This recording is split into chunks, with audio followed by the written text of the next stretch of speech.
In this edition of In the Kitchen with Jones Onslow, we're making chocolate-covered Valentine pretzels. yummy. This recipe is super easy, so let's get started.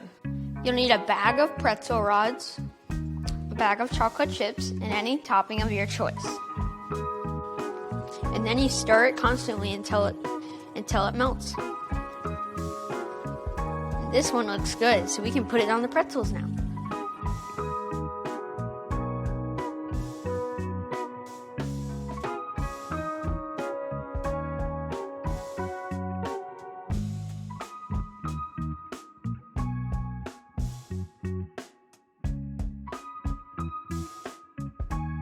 So they have rested and cooled for 30 minutes. There's only one thing left to do, per usual. Just to taste them. Taste it. Those are delicious. What do you think? Super good. I think they would be great to have on any holiday, but it's a special treat for Valentine's Day. Yeah. You can make them as gifts for your teachers or friends. Parker even made little homemade Valentines to go with his. But remember, this is just one of the many recipes you can find on our website, JOEMC.com, in the Spotlight section, or at CarolinaCountry.com.